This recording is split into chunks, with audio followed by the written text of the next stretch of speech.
नमस्कार, अनादि टीवी के खास कार्यक्रम पावर कॉरिडोर में आपका स्वागत है और मैं हूं मनोज वर्मा। पावर कॉरिडोर में हम बात करेंगे सरकार, सियासत और ब्यूरोक्रेसी के फैसलों की अंतर्कथा की और पड़ताल करेंगे कि आखिर इन फैसलों के मायने क्या है। हमारे साथ रहेंगे अनादि टीवी के ब्यूरो हेड ब्रजेश चौक से और एसोसिएट एडिटर प्रभु पटेरिया जी को भी हम जोड़ने की कोशिश करेंगे।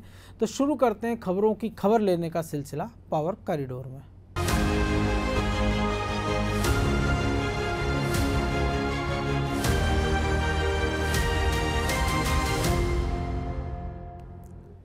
तो माफिया के खिलाफ मुहिम और लव जिहाद रोकने के लिए कड़ा कानून बनाने के बाद मुख्यमंत्री शिवराज सिंह चौहान अब मध्य प्रदेश को पत्थरबाजों से मुक्त करने की तैयारी कर रहे हैं। जी हां, मुख्यमंत्री ने दावा किया है कि पत्थरबाजी करने वालों के खिलाफ कड़ा कानून बनाया जाएगा। इसमें आजीवन कारावास तक की सजा का प्रावधान किया जाएगा। बता दें कि मध्य प्रदेश के उज्जैन, इंदौर और मंदसौर जिलों में पिछले दिनों राम मंदिर के लिए धन संग्रह कर रहे लोगों पर पत्थर बरसाए गए थे। मुख्यमंत्री की मंशा अपनी जगह, लेकिन कानून के जानकार कहते हैं कि पत्थरबाजी को लेकर कड़ा कानून बनाने से पहले उससे जुड़े कई कड़े प्रावधान आईपीसी में मौजूद हैं। तो इन्हीं पर हम बात करेंगे कि आखिर आईपीसी के इन प्रावधानों में क्या कुछ है और क्यों मध्य प्रदेश में इतना कड़ा कानून बनाने की जरूरत पड़ रही है। और अगर चौथी पारी की बात करें मुख्यमंत्री शिवराज सिंह चौहान की, तो पहले की जो 3 पारियां हैं मुख्यमंत्री शिवराज सिंह चौहान की, वो महिलाओं से, बच्चों से और ऐसी योजनाओं से जुड़ी थी जो सामाजिक सरोकार से जुड़ी योजनाओं पर उनका पूरा फोकस था। लेकिन इस चौथी पारी में वो नए तेवर, नए क्लेवर के साथ जनता के बीच जा रहे हैं। माफिया मुक्त की बात हो रही है, लव जिहाद पर कड़ा कानून बन रहा है और अब पत्थरबाजियों की खैर नहीं है। तो पत्थर का जवाब, ईंट का जवाब पत्थर से तो हमने सुना था, लेकिन अब पत्थर का जवाब किससे मिलेगा ये मुख्यमंत्री बताएंगे। लेकिन इसके मायने क्या है, इस पर हम बात करेंगे। हमारे ब्यूरो हेड ब्रजेश चौक से हमारे साथ जुड़े हुए हैं। ब्रजेश जी, आईपीसी की में जैसा कानून के जानकार कहते हैं और आप भी जितना आपने लंबे समय क्राइम रिपोर्टिंग की है, कि क्यों ज़रूरत पड़ रही है कि पत्थरबाजियों के खिलाफ इतना सख्त कानून लाने की, क्योंकि जिन धाराओं में पुलिस अभी तक कार्रवाई करती है, चाहे वो बलवे की हो, पत्थरबाजी की हो, उसमें वैसे ही बड़ी सजाओं का प्रावधान है। तो केवल ये हो सकता था कि उसके लिए जो मामले हमने देखा है, कोई जो संगीन मामले फास्ट ट्रैक कोर्ट में चलाए जाते हैं, ऐसा कुछ प्रावधान हो जाए, या उत्तर प्रदेश की तरह उसमें प्रावधान जोड़ दिए जाएँ ज़्यादा से ज़्यादा है कि जहाँ जो लोग पत्थरबाजी करेंगे, सरकारी संपत्ति को नुकसान पहुँचाएंगे, उसकी भरपाई उन्हीं से की जाए। आखिर आईपीसी में क्यों चेंज करना चाहते हैं मुख्यमंत्री शिवराज? देखिए मनोज जी, पत्थरबाजी की घटनाएं लगातार बढ़ रही हैं और ये घटनाएं छोटी नहीं होती हैं। आज की तारीख में पथराव से आप देखिए सांप्रदायिक सद्भाव बिगड़ता है, पत्थर कहीं से भी छिपकर मारा जा सकता है, छतों से पथराव होते हैं, पुलिस कार्रवाई करने जाती है तो असामाजिक तत्व पथराव करता है। तो ये पथराव का जो प्रचलन बढ़ने लगा है, ये घातक सिद्ध हो सकता है आगे भविष्य में। और जो हम धाराओं में पहले कार्रवाई करती थी पुलिस, आईपीसी की 336 लगाएगी, 427 लगाएगी धारा और बलवे की धारा लगाएगी, वो सब धाराएं जमानती होती थी। मतलब आपने पथराव किया, किसी को कितनी बड़ी चोट लग गई तो आप जमानत पर छूट जाओगे थाने से, तो उसका डर लोगों में नहीं बचा है। तो जो असामाजिक तत्व इसका फायदा उठाते हैं, जल से जुलूस में शामिल हो जाते हैं और एक सांप्रदायिक सद्भाव बिगाड़ने की दिशा में कदम होता है। चंदा लेने के दौरान जिस तरह से घटनाएं हुई हैं 1-2, तो आप देखिए जो पुरानी धाराएं हैं उनके साथ आपको एनएसए लगाना पड़ी है। कई मामले भोपाल में मैंने देखे कि जब कुख्यात आरोपियों को पकड़ने गए तो उन पर पुलिस पर पथराव हुआ है। आप देखिए ईरानी डेरे में पुलिस गई थी, पथराव हुआ। कंजर बस्तियों में जाती है, पारदी बस्तियों में जाती है, रतलाम में देखिए आप, बैतूल में देखिए पथराव होते हैं। तो इन घटनाओं से यदि इसमें कानून और सक्षम हो जाएगा, उसमें सजा का प्रावधान जैसे आजीवन करने का वो है, गैर जमानती हो जाएगा, तो एक डर होगा। डर से जो भीड़ का एक हिस्सा बन जाता था, जैसे पथराव हमने कश्मीर में देखा कि किस तरह लोग भीड़ में शामिल हो जाते हैं, युवा भीड़ में शामिल हो जाते हैं, पथराव को एक जश्न की तरह लेने लगते हैं कि उठाओ और पत्थर मारने लगो। तो उससे लोग डरेंगे और जो असामाजिक तत्व जब पथराव करेंगे तो उस भीड़ का हिस्सा नहीं बनेगा कोई भी। अभी तो क्या है कि यदि एक आदमी ने पथराव फेंका, आपने देखा जल से जुलूस में, तो सब लोग पथराव करना शुरू कर देते हैं। तो उससे बचेंगे कि भाई सीसीटीवी कैमरे में हम आ जाएंगे, रिकॉर्ड में आ जाएंगे तो हम पे मामला दर्ज हो जाएगा। इससे एक डर बैठाने के लिए, कानून का डर होगा तो घटनाएं नहीं होंगी और ये घटनाएं सांप्रदायिक रूप नहीं लेंगी। तो उससे शांति व्यवस्था बनाने के लिए, अपराधियों में भय पैदा करने के लिए इन धाराओं का और कानून बनाने का प्रावधान मुझे लगता है शिवराज जी की मंशा इस कारण है कि कोई बड़ी घटना ना हो और लोगों में डर हो। इस वजह से इसमें संशोधन करने की विचार किया गया है। हमारे एसोसिएट एडिटर प्रभु पटेरिया भी हमारे साथ फोन लाइन पे जुड़ गए हैं। प्रभु जी, जिस प्रकार से जो अभी ब्रजेश को आपने सुना है और जिस प्रकार की मुख्यमंत्री ने मंशा बताई है, तो आपको लग रहा है कि इससे वाकई नकेल लगेगी और पत्थरबाजी पर इतना सख्त कानून क्यों जरूरी है?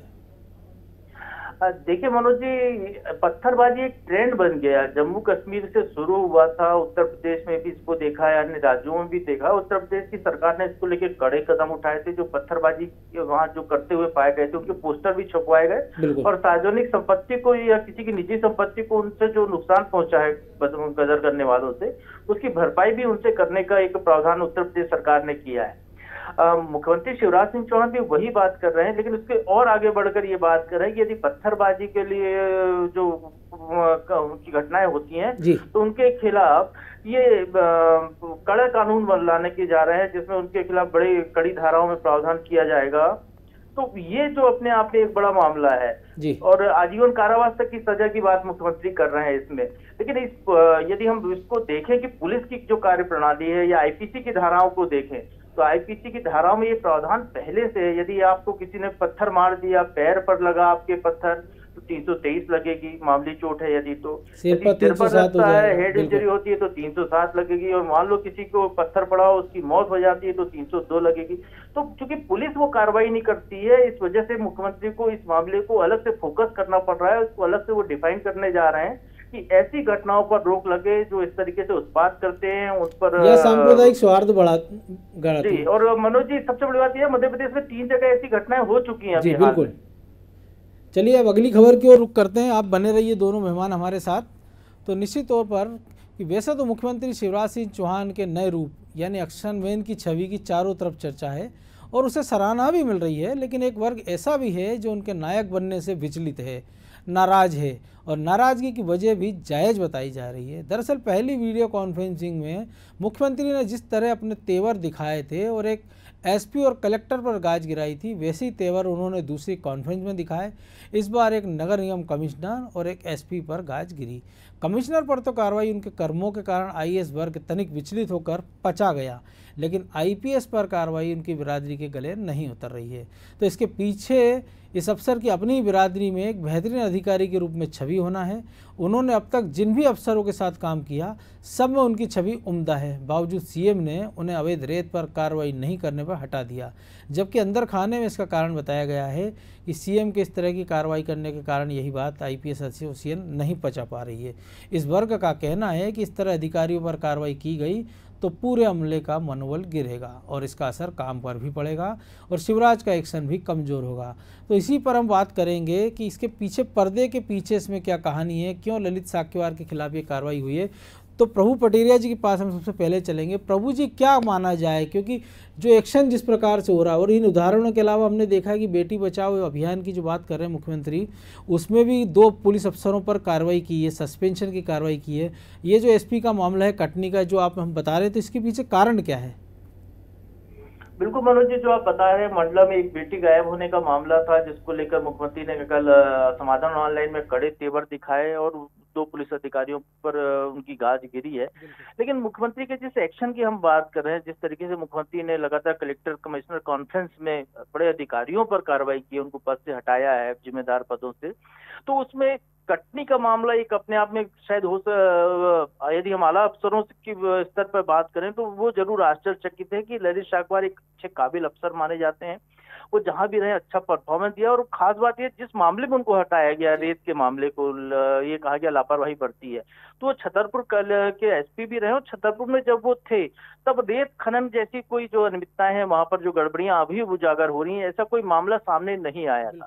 तो और यदि हम कटनी में कहें तो कटनी में चूंकि इसकी पहले की जो कमिश्नर कॉन्फ्रेंस थी, कलेक्टर कमिश्नर कॉन्फ्रेंस, उसमें कलेक्टर को मुख्यमंत्री ने हटाया था।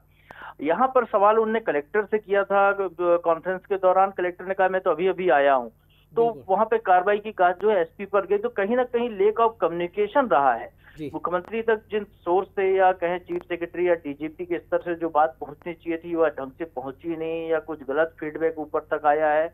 एक तरीके से सवाल ये उठाया जा रहा है कि कटनी के बड़े नेता हैं वहां पर संजय पाठक, जिनका खासा प्रभाव, उनके प्रभाव को माना जाता है, उनके प्रभाव में वहाँ पर स्थापना होती है। अब ये कहा जाता है कि ललित अखबार उनकी पसंद के अफसर थे, लेकिन अब ये भी अंदर खाने में चर्चा है कि कहीं ना कहीं उनकी कोई नाराजगी थी जिसकी वजह से एक काबिल अफसर पर ये कार्रवाई हुई है। और इस तरीके का जब वरिष्ठ अधिकारियों का, जिले के कप्तान जैसे पद पर अधिकारी का चरित्र हनन होता है, तो उसको लेकर डिमोरलाइज होना अधिकारियों का बिल्कुल जायज है, और वही चिंता यहाँ पर प्रकट की जा रही है। तो यानी ब्रजेश जी, इसको हम कहें कि घोड़े की बला तबेले के सर हो गई है, क्योंकि जिस प्रकार, क्योंकि कलेक्टर ने कह दिया मैं तो नया हूँ, तो एसपी पे गाज गिर गई। तो आप किस नज़रिए से इसको देखते हैं? देखिए मनोज जी, कार्रवाई पहले भी एक एसपी पे की थी, लेकिन उसकी कोई प्रतिक्रिया आईपीएस एसोसिएशन में या आईपीएस बिरादरी में नहीं आई थी, मनोज राय की। लेकिन जब साकेवार पे कार्रवाई हुई तो बड़ी तेजी से प्रतिक्रियाएं पहुंची हमारे तक कि जिन अधिकारियों ने उनके साथ काम किया था, जो उनके सुपरविजन अधिकारी थे, जो अधीनस्थ अधिकारी थे, या जो उनको बाज कर रहे थे, उनमें सब में एक कहना था सबका कि बहुत अच्छे अधिकारी हैं, आज तक उनके बारे में कोई शिकायत नहीं थी। 4 साल छतरपुर में रहे हैं वो, और छतरपुर में कई कार्रवाइयाँ की हैं उनने, सिवनी में रहे, बैतूल में रहे। बैतूल का तो एक किस्सा मैं आपको बताता हूँ मनोज जी, कि जब वो बैतूल एसपी थे तो एक छात्रा टॉपर थी, मध्य प्रदेश में टॉप किया था 10th में, वो गरीब छात्रा थी, उन्होंने उसको गोद लिया और उसकी पढ़ाई शिक्षा की पूरी आज तक निर्वहन कर रहे हैं वो। तो उनकी एक अलग छवि है अधिकारियों के बीच में, उनकी बिरादरी के बीच में। तो वो खुद नहीं समझ पा रहे कि ऐसी क्या वजह है कि साकेवार पर ये कार्रवाई करना पड़ी। जैसे कि पटेरिया जी बता रहे हैं कि राजनीतिक उसका एक कारण है। तो मुझे लगता है कि इस तरह की कार्रवाई यदि हुई है जी, इस मामले में वीडियो कॉन्फ्रेंस, यदि उनको हटाना ही था तो राजनीतिक कारण कोई था तो उनको हटा दिया जाता, तो बिरादरी को कोई दिक्कत नहीं होती, तबादला कर दिया जाता उनका। बिल्कुल, जो ये तरीका अपनाया गया, जो तरीके, उस तरीके पर बिरादरी को आपत्ति है कि एक अच्छा अधिकारी यदि इस तरह से उनको हटाए जाएंगे तो बाकी के अधिकारियों में एक गलत मैसेज जाएगा। जी बिल्कुल, निश्चित तौर पर उम्मीद की जानी कि प्रशासन इसका ध्यान रखेगा। बने रहिए हमारे साथ। अब अगली खबर की बात करेंगे। जी हाँ, चौंकिए मत।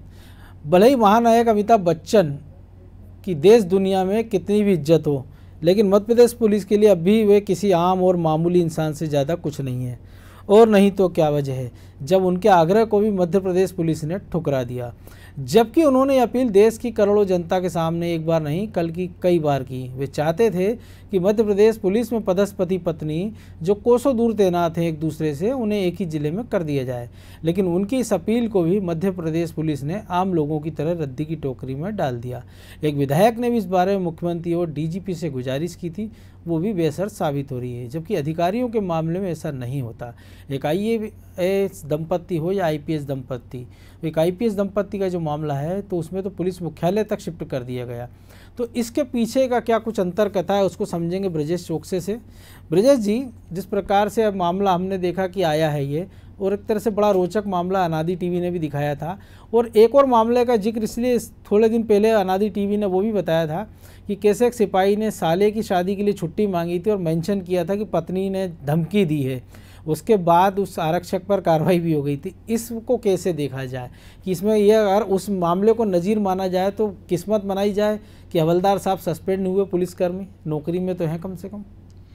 मनोज जी, दोनों अलग मामले हैं। वो छुट्टी पर जाना चाहते थे पुलिस वालों के, हालांकि ये निचले स्तर के पुलिस कर्मचारियों की पीड़ा है दोनों ही मामलों में जी, कि एक को छुट्टी चाहिए तो उसको नहीं जाना। उसने अपनी पीड़ा बताई कि घर में किस तरह से तनाव होता है पुलिस वालों में, उसने सहजता में वो दे दी होगी जो अनुशासन। घर में पुलिस वाला भी आम आदमी है। हाँ, आम आदमी है, किस तरह से तनाव होता है सब जानते हैं, लेकिन उस पर कार्रवाई हो गई। दूसरी मामला ये है कि एक पति पत्नी 2.5 साल हो गए उनकी शादी को, एक मंदसौर में पदस्थ है, एक ग्वालियर में पदस्थ है। पुलिस अधिकारियों के और कर्मचारियों के लिए बाकायदा सेवा शर्तों में हैं। जो तबादला नीति है उसमें भी प्रावधान है मध्य प्रदेश की तबादला नीति में, कि पति पत्नी स्वेच्छा से चाहें तो उनको एक जगह तबादला कर सकते हैं। ये जरूरी नहीं है कि पति के जिले में पत्नी का तबादला किया जाए, कहीं और भी कर सकते हैं, मतलब पति को भी पत्नी के जिले में भेज सकते हैं। तो ये शर्त है उसमें। हालांकि इस मामले में 2.5 साल हो गए, उन्होंने कई स्तर पर आवेदन दिए। वो कौन बनेगा करोड़पति में गए, वो पुलिसकर्मी विवेक हैं जो मंदसौर में ट्रैफिक में पदस्थ हैं, उन्होंने वहाँ अपनी पीड़ा बताई। तो अमिताभ बच्चन ने सार्वजनिक रूप से कई बार टीवी पे चला, उनसे अपील की कि मध्य प्रदेश शासन से, विभाग से, कि इस तरह के जितने भी मामले हैं उनको एक जगह कर दिया जाए। तो ये करने में कोई दिक्कत नहीं है, लेकिन हमने जब ये मामला खुलासा हुआ तो पीएचक्यू स्तर पे पता किया कि क्या वजह है, क्यों नहीं हुआ। तो हमने देखा मनोज जी कि पीएचक्यू में उनके आवेदन की तलाश की जा रही थी कि वो आवेदन ढूंढ रहे हैं, लेकिन 3 दिन हो गए इस मामले को, अभी तक कोई कार्रवाई नहीं हुई है।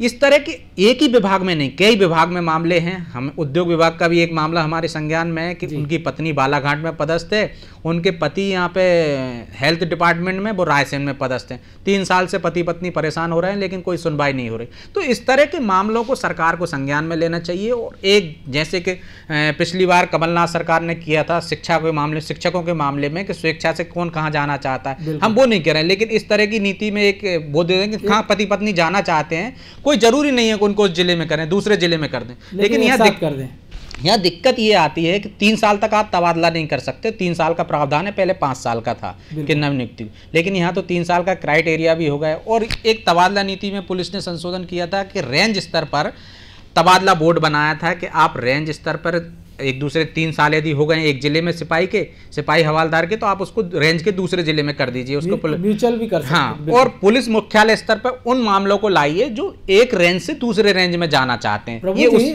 हमने देखा, जो अभी तो छोटे उदाहरण थे, लेकिन कई IAS IPS हमने देखे एक ही कैडर के एक ही जिलों में पोस्टिंग हो जाती है। कई बार कैडर चेंज हो जाता है, बाहर से यहाँ या प्रदेश चेंज हो जाते हैं। निचले स्तर पर क्यों नहीं सुनवाई होती है? देखिए मनोज जी, मध्य प्रदेश सरकार की जो तबादला नीति है, जो हर साल तबादला नीति जारी होती है, उसमें हमेशा ये प्रावधान होता है कि पति पत्नी को एक ही साथ एक ही जिले में पोस्टिंग दी जाएगी। यदि वो बहुत, जैसे IAS या IPS की बात करें तो बड़े पदों पर यदि सेम रैंक पर है, दोनों कलेक्टर हैं, तो अगल बगल के जिलों में उनकी पोस्टिंग की जाती है। लेकिन छोटे कर्मचारियों के लिए भी ये प्रावधान किया तबादला नीति में है। अब उन विभागों के अफसर या जो भी तबादला करने वाले अधिकारी हैं, ये उनकी गलती है, क्योंकि अब कंप्यूटराइजेशन का जमाना है, सारी चीजें कंप्यूटर पर दर्ज है। जब किसी व्यक्ति का तबादला करने जाते हैं तो उसकी पूरा सर्विस रिकॉर्ड देखा जाता है, सारी चीजें उसके टेबल पर होती हैं सामने कंप्यूटर स्क्रीन पर। उसके बावजूद अधिकारी यदि ये ढंग से ये काम नहीं कर रहे हैं, तबादले की प्रक्रिया को पूरा नहीं कर रहे हैं, तो गलती इसमें अधिकारियों की है। सरकार को चाहिए कि ऐसे मामलों में, जिस मामले में अमिताभ बच्चन के बोलने के बाद भी अभी तक कार्रवाई नहीं हो रही है, तो सरकार को ऐसे मामलों में इन अधिकारियों के खिलाफ कार्रवाई करनी चाहिए जो जिम्मेदार पदों पर बैठे हुए हैं, जिनको तबादला करना है, क्योंकि सरकार की नीति पहले से बनी हुई है। और हर काम में यदि हम कहें कि मुख्यमंत्री या गृह मंत्री अगर ऐसे मामलों में दखल दे, तो ये जरूरी भी नहीं है कि कोई विधायक को बोलना पड़े, मुख्यमंत्री को बोलना पड़े या गृह मंत्री को बोलना पड़े। ये रूटीन कोर्स का काम है जिसको अधिकारियों को करना चाहिए था। और एक बड़ी दिलचस्प बात भी है ना प्रभु जी की, गृह मंत्री जो है अमिताभ बच्चन की सास से मदद मांगते हैं और उनका दामाद सरकार से मदद मांगता है। उनकी मदद तो हो रही गृह मंत्री की, लेकिन दामाद की मदद सरकार नहीं कर रही है।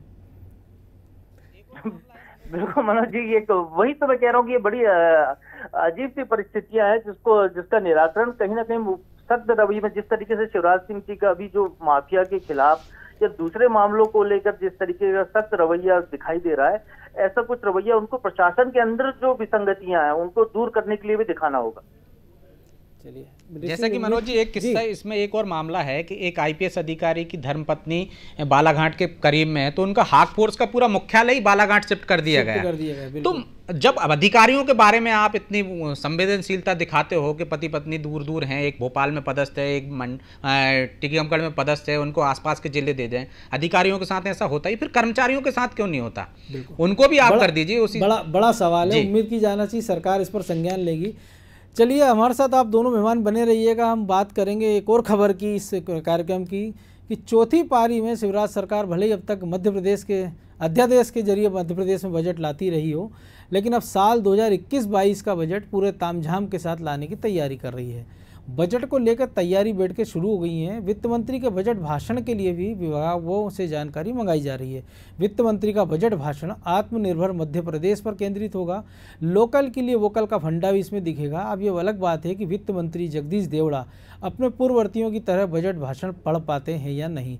तो प्रभु जी, आप बड़े नज़दीक से इन चीज़ों पर नज़र रखते हैं, तो आपको क्या लगता है कि क्या हो सकता है? क्योंकि बजट में एक चीज़ और होना है कि मुख्यमंत्री ने कहा है कि आम जनता से उन्होंने सहयोग मांगा है, व्हाट्सएप नंबर जारी किए हैं, वेबसाइट बताई है कि इन पर भी आम जनता अपने सुझाव दे सकती है। तो आपको लग रहा है कि कोई ऐसा एक सुझाव भी आ सकता है कि शायद कि वित्त मंत्री भाषण ही ना दे, वो अपनी बात रखें, अध्यादेश या पटल पे जो भी उनको चीज़ रखना है, और जो काम की चीज़ें जो आम जनता की समझ में आए उस पर उनका फोकस रहे? क्योंकि कई बार हम देखते हैं कि बजट इतना जटिल होता है कि बड़े बड़े अर्थशास्त्रियों को वो 2 से 3 बात समझ में आता है। जब तक कहते हैं कि जब सब कुछ निकल जाता है और तब उनको समझ में आता है, और जब तक आम जनता भी लगता है कि बहुत अच्छा बजट है, विपक्ष कहता है बहुत ख़राब बजट है, और 3-4 दिन बाद फिर उसमें कोई ध्यान देना बंद कर देते हैं। देखिए मनोज जी, जहाँ तक जनता के या व्यापारी वर्ग के या समाज के हर वर्ग के बजट को लेकर सुझाव की बात है, तो ये पहल कई सालों से चली जा रही है। मुझे ध्यान है कि जब से मैं रिपोर्टिंग कर रहा हूँ तब से मैं देख रहा हूँ कि मध्य प्रदेश सरकार का जो बजट बनता है, चाहे सरकार कोई सी भी हो, उसमें आम जनता के सुझाव लिए जाते हैं। केंद्र सरकार भी बजट को लेकर आम जनता के सुझाव लेती है। अब चूंकि इलेक्ट्रॉनिक युग है, कंप्यूटर का युग है, ईमेल का प्रावधान है, व्हाट्सएप है और कई सारे अन्य माध्यम है बिल्कुल। जिसके जरिए लोग अपने सुझाव भेज सकते हैं। तो एक वो भी एक तरीका उसको अपनाया जा रहा है। लेकिन बजट जो होता है वो सरकार का बजट होता है और सरकार अपने तरीके से बजट लेकर आती है। बिल्कुल। मुख्यमंत्री वित्त मंत्री की मर्जी से होता है। बजट की प्रक्रिया हम कहें तो मध्य प्रदेश में शुरू हो चुकी है। 5 जनवरी से विभाग स्तर पर वित्त विभाग के अधिकारी अलग अलग विभागों के साथ मिलकर बजट बनाने को लेकर चर्चा शुरू कर चुके हैं। अगला दौर वो आएगा जिसमें वित्त मंत्री के साथ उनकी बैठकें होंगी, विभाग प्रमुखों की, उनके विभागों के मंत्रियों की। उसके बाद फिर बजट को फाइनल रूप दिया जाएगा। लेकिन इस बार के बजट में जो मुख्य फोकस जो पॉइंट है, एक लोकल फॉर वोकल का जो कॉन्सेप्ट प्रधानमंत्री जी ने दिया है, तो उस पर ज्यादा फोकस मध्य प्रदेश का बजट करने के निर्देश दिए गए मुख्यमंत्री के द्वारा। आत्मनिर्भर भारत की तर्ज पर आत्मनिर्भर मध्य प्रदेश बनाने की बात हो रही है, उस पर फोकस करने की बात की गई। लेकिन जो सवाल आपका है, क्योंकि अभी तक हमने देखा कि राघव जी थे, यदि हम कहें भाजपा सरकार की बात, तो राघव जी ने लगातार लंबे समय तक बजट पढ़ा, 10 साल तक। उसके बाद जयंत मलैया जी जो वित्त मंत्री थे शिवराज सरकार में, उनने बजट पढ़ा। पिछली सरकार में, कमलनाथ सरकार में जरूर वित्त मंत्री को बजट पढ़ने का मौका नहीं मिल पाया था, क्योंकि पहले अंतरिम बजट लाए, ऐसी स्थितियां थी। या उसके पहले दिग्विजय सिंह सरकार में भी बड़ा प्रभावी ढंग से बजट प्रस्तुत किया जाता था। अब अजय नारायण मुश्रान लंबे समय वित्त मंत्री ही कम है और दूसरा एक स्वास्थ्यगत कारण है, तो ये जरूर उनका बजट भाषण संक्षिप्त हो सकता है। या हो सकता है उनकी जगह कोई और भाषण दे। जी ब्रजेश जी, इसी से एक जुड़ा छोटा सा सवाल है, क्योंकि अभी हमने देखा कि आत्मनिर्भर मध्य प्रदेश या वोकल फॉर लोकल की बात है। पहले भी कई बार हमने देखा मध्य प्रदेश में कि स्वर्णिम मध्य प्रदेश और तमाम सारे कि ये मध्य प्रदेश ऐसा बनेगा। तो उम्मीद है कि बजट में जो आत्मनिर्भर मध्य प्रदेश की बात की जा रही है उस पर खरा उतरा जाएगा, क्योंकि ये शुक्रवार को मुख्यमंत्री से जब अनौपचारिक चर्चा हुई थी तो उन्होंने साफ तौर पर कहा है कि इस बार के बजट में वो फालतू के खर्चों में कटौती करेंगे और कोशिश करेंगे कि जनता से जुड़ी योजनाओं में ज़्यादा पैसा जाए। निश्चित तौर पे मनोज जी, हमेशा सरकार अपना बजट लेके आती है तो खर्चों में कटौती करने के हमने पहले के भी बजट देखे हैं। हाँ, बजट में हमें कुछ अंतर ये ज़रूर देखने को मिला है कि पहले हम 40-40 घंटे 50-50 घंटे हमने बजट पे चर्चाएं देखी हैं लेकिन पिछले कुछ सालों में हमने देखा है कि 1-2 बार ऐसा भी हुआ है कि 7-8 घंटे में ही बजट होगा। और पिछले सरकार में तो आप देखो मंत्री बजट भाषण ही नहीं पढ़ पाए। तो बजट पर जितनी चर्चा होती है, ज़्यादा चर्चा होती है, उतने संशोधन ज़्यादा होते हैं। और सरकारें तो हमेशा, अब जिस तरह से मध्य प्रदेश की पब्लिक को भी कम से कम समझ में आता है, कुछ तो उनकी चिंता हो रही है। चलिए अब अगली खबर की ओर बढ़ना होगा, क्योंकि समय का भी ध्यान रखना है। तो मध्य प्रदेश के सीनियर आईपीएस अफसरों के केंद्रीय जांच एजेंसियों के निशाने पर आने के बाद अब मुख्य सचिव रह चुके वरिष्ठ आईएएस अफसर भी ईडी के लपेटे में आ गए हैं। महज 8 दिन तक चीफ सेक्रेटरी रहे एम गोपाल रेड्डी के घर ई टेंडरिंग मामले में ईडी ने सर्च ऑपरेशन चलाया है। इस मामले में कुछ और आईएएस अफसरों पर शिकंजा कसने की संभावना जताई जा रही है, जिनमें एक और पूर्व मुख्य सचिव का नाम शामिल है। हनी ट्रैप मामले में भी कुछ आला अफसरों की छवि पर बट्टा लग सकता है। इसी पर चर्चा करेंगे। सबसे पहले चलेंगे हमारे एसोसिएट एडिटर प्रभु पटेरिया के पास। प्रभु जी, जिस प्रकार से हमने देखा इसमें छापेमारी हुई, अनादि टीवी ने सबसे पहले खबर दिखाई थी, तो क्या माना जाए कि जो ई टेंडरिंग का जो मामला है या जो सीबीडीटी की रिपोर्ट है जिसमें अभी एक्शन होना है, ईडी ने एक तरह से उस मामले से एंट्री की है और कई सारे मामलों में ईडी की एंट्री हो जाएगी? बिल्कुल मनोज जी, इन्फोर्समेंट डायरेक्टरेट अब इस पूरे मामले में अपने कमान हाथ ले रहा है। ये कहें कि केंद्रीय जांच एजेंसियां इस मामले, ये जो मामले हैं मध्य प्रदेश के जो हाई प्रोफाइल मामले हैं, ये एक मतलब अधिक भ्रष्टाचार का एक ऐसा गठजोड़ है, ऐसा नेक्सस है जिसमें राजनेता और अधिकारी, ठेकेदार के साथ ही नीचे से लेकर ऊपर तक की चेन इन्वॉल्व है। कई सारे पावर ब्रोकर भी जी, पावर ब्रोकर। ये आप देखिए कि छापा किसके यहाँ पड़ा। आमतौर पर किसी, अभी तक हमने ये देखा कि ऐसे कोई कार्रवाई होती थी तो निचले स्तर के अधिकारियों पर कार्रवाई होती थी। ये ज्यादा से ज्यादा उस विभाग के विभागाध्यक्ष या कहीं उस विभाग के प्रमुख सचिव तक मामला जाए, लेकिन एक चीफ सेक्रेटरी रहे व्यक्ति तक के यहाँ छापा पड़ रहा है। वहाँ जो एक चीफ मिनिस्टर का सलाहकार बनने वाला था जी, एक वहाँ के तेलंगाना के चीफ मिनिस्टर के सलाहकार नियुक्त होने वाले हैं बहुत जल्दी। और ये मामला जा रहा है कि एक पार्टी के राष्ट्रीय कार्यालय तक जा रहा है, उनके राष्ट्रीय नेतृत्व तक को छू रहा है। तो एक तरीके से ये भ्रष्टाचार का, एक राजनीतिक और प्रशासनिक भ्रष्टाचार का एक अपने आप में अनूठा मामला है। इसको यदि हम ईओडब्ल्यू या मध्य प्रदेश की कोई एजेंसी जांच करती है तो इसमें वो आउटकम नहीं आ सकता, वो रिजल्ट आने की उम्मीद कम है जिससे कि शुद्धिकरण हो सके इस पूरे भ्रष्टाचार की गंगा का। तो इसके लिए इसमें केंद्रीय जांच एजेंसी, और चूंकि आर्थिक मामला है तो आर्थिक से जुड़ी हुई जांच एजेंसियां भी इसमें आएंगी, और मुझे लगता है कि बहुत जल्दी इस मामले को सीबीआई तक भी सौंपा जा सकता है, क्योंकि पहले जो सीबीडीटी की रिपोर्ट आई थी तो चुनाव आयोग ने पहले प्रकरण सीबीडीटी को से जब रिपोर्ट आई तो सीबीआई को भेजने की सिफारिश की थी। क्योंकि एक नियम बना हुआ है कि राज्य सरकार जब सिफारिश करेगी उसके बाद ही सीबीआई मामला ले सकती है, बिना राज्य सरकार की सहमति के नहीं सकती। इसलिए ईओडब्ल्यू को जांच अभी गई है, लेकिन जिस तरीके से ईडी की अब एंट्री हो गई है तो अब ये मान के चल के इस पूरे के पूरे मामले की पड़ताल केंद्रीय जांच एजेंसियां ही करती हुई दिखाई देंगी। ब्रजेश जी, ईडी की एंट्री तो हो गई है, लेकिन जो जिस मामले की ई टेंडरिंग की बात कर रहे हो, लेकिन ईओडब्ल्यू का जो दूसरा मामला भी है जिसका खुलासा आपने किया था, हमने अनादि टीवी में किया था, उसमें क्या कुछ हो रहा है? और जो तीसरी एक और बात है जो इंदौर से जुड़ा मामला हनी ट्रैप से, तो क्या मान के चले कि मध्य प्रदेश में जो अभी तक हम पिछले कुछ महीनों या कुछ दिनों से सप्ताहों से देख रहे थे कि आईपीएस लावी के बुरे दिन चल रहे थे, अब उसमें आईएएस लावी भी है, इंटर करती नजर आ रही है, भले शुरुआत पूर्व से हुई हो। बिल्कुल मनोज जी, दोनों लावियां इस बार शिकंजा उन पे कसाया जा रहा है भ्रष्टाचार के मामले में। आपने जो सीबीडीटी की रिपोर्ट भी है उसमें चुनाव आयोग के पास सीएस और एसीएस होम ने जाके अभी रिपोर्ट दी है कि हमने ईओडब्ल्यू को मामला सौंप दिया है और उनने प्राथमिक दर्ज कर ली। आप इसमें एक बात और ध्यान दीजिए मनोज जी कि जिस तरह से चुनाव आयोग ने 2 सप्ताह का फिर समय दिया है, मतलब वो फिर उनको रिपोर्ट चाहिए 2 सप्ताह को, और जिस हनी ट्रैप वाले मामले की तो बाकायदा हाईकोर्ट ही निगरानी कर रही, तो हाईकोर्ट उसमें निर्देश देगी। यदि 2 एजेंसियां, जैसे हाईकोर्ट तो यदि निगरानी कर रही है तो हमें उसमें उम्मीद कर सकते हैं कि जांच आगे बढ़ेगी और कार्रवाई होगी और कई अधिकारी शिकंजे में आएंगे। इसी तरह आयोग यदि किसी मामले में नजर रख रहा है, पहले भी वो सीबीआई को सिफारिश कर चुका है, तो इस मामले में भी हमें उम्मीद है कि ईओडब्ल्यू कितना ही राजनीतिक प्रेशर हो उसको कार्रवाई करना पड़ेगी, नहीं तो उसके हाथ से जिस तरह से मामला फिसल जाएगा, जिस तरह से ईडी की एंट्री हुई है एक मामले को लेकर, तो इसमें भी हो सकती है, क्योंकि इसमें भी हवाला का जरिया है। तो यदि जांच शुरू हुई है तो अब ईडी की एंट्री दूसरे मामले में हुई है, इस मामले में भी होगी जरूर। मतलब कह सकते हैं कि जब बात निकली है तो दूर तलक जाएगी। तो चलिए, हम अनादि टीवी में हमारे दोनों सहयोगी ने किस प्रकार से आपको विस्तार से बताया है कि सरकार के इन फैसले के पीछे की मंशा क्या है, कहानी क्या है। तो पावर कॉरिडोर में आज बस इतना ही। अगले हफ्ते फिर मिलेंगे सरकार के कुछ नए फैसलों की अंतर्कथा के साथ। तब तक के लिए मुझे दीजिए इजाज़त और आप देखते रहिए अनादि टीवी। नमस्कार।